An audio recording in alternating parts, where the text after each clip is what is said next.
ये कहानी है पुलवामा शहीदों की वीरांगनाओं की। ये कहानी है राजस्थान के गड़बड़ाते सियासी समीकरणों की।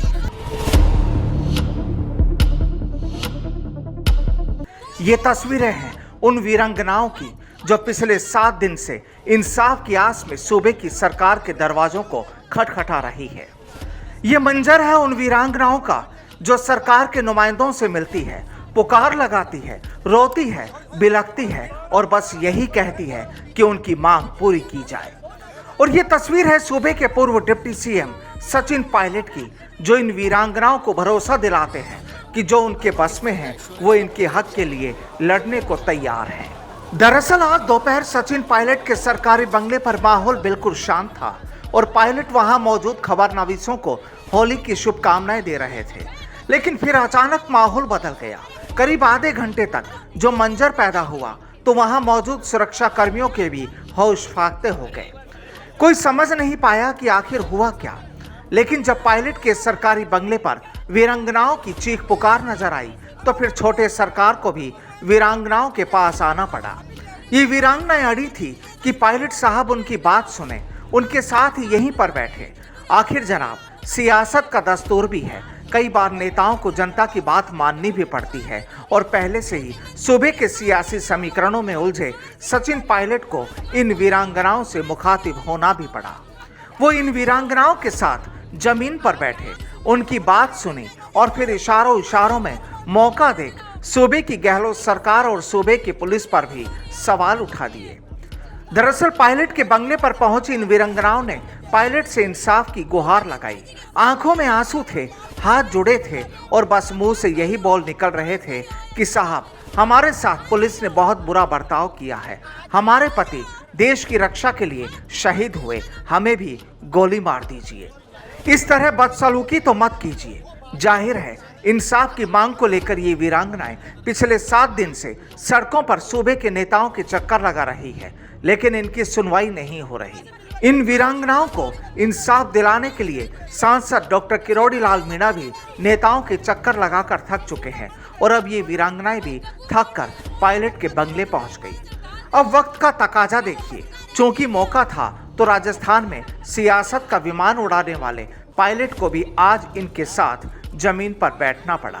महिलाओं से समझाइश की और फिर बंद कमरे में भी उनसे बात की। गर्मी का मौसम तो पानी के लिए भी पूछा। लेकिन जनाब, सियासत और हकीकत में कितना फर्क होता है ये भी सभी जानते हैं। अब इस पूरे मसले पर सचिन पायलट ने क्या कहा, पहले वो सुन लीजिए, फिर आगे की चर्चा करेंगे। और जो हमने उतने वादे किए हैं या जो वादे पूरे नहीं हुए उनको पश्चात पूरा करना चाहिए। सरकार चाहे राज्य की हो चाहे केंद्र की हो, लेकिन यहाँ जो हमारे फौजी सैनिक हैं वो हमारे देश के लिए शहादत उन्होंने दी थी। और मुझे लगता है कि इस प्रकार, और मुझे कहने में कोई संकोच नहीं है, जिस प्रकार पुलिस ने व्यवहार किया बहुत निंदनीय है, नहीं करना चाहिए।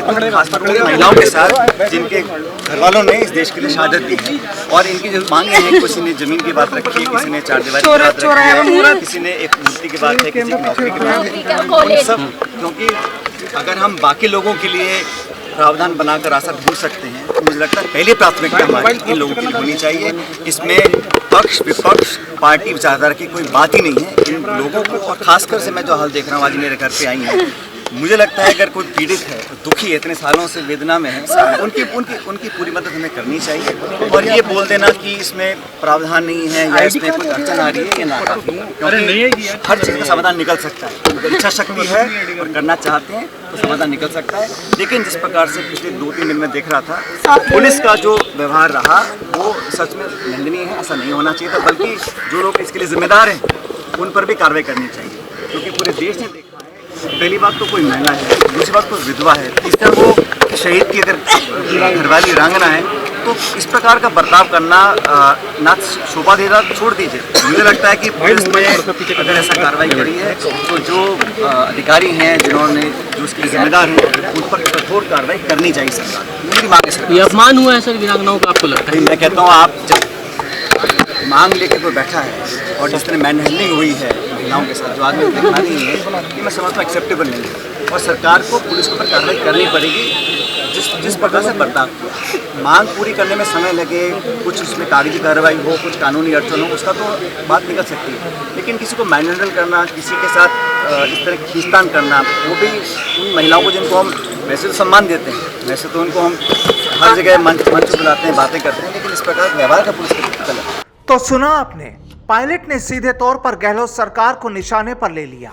बकौल पायलट, जिन लोगों ने देश के लिए शहादत दी है, सारी सीमाएं लांघकर उनकी मांगों को पूरा करना पड़ेगा। इनसे किए जो वादे पूरे नहीं हुए, उन्हें हर हाल में पूरा किया जाना चाहिए। सरकार चाहे केंद्र की हो या राज्य की, मांगे पूरी करे। मुझे ये कहने में कोई संकोच नहीं कि जिस प्रकार इनके साथ पुलिस ने व्यवहार किया वो निंदनीय है। वाकई जनाब, जो भी हो रहा है वो ठीक तो नहीं, क्योंकि कहने वाले तो ये भी कहते हैं कि सरकार जो चाहे वो कर सकती है और इनकी मांगों को पूरा भी किया जा सकता है। लेकिन इसके पीछे की कहानी क्या है?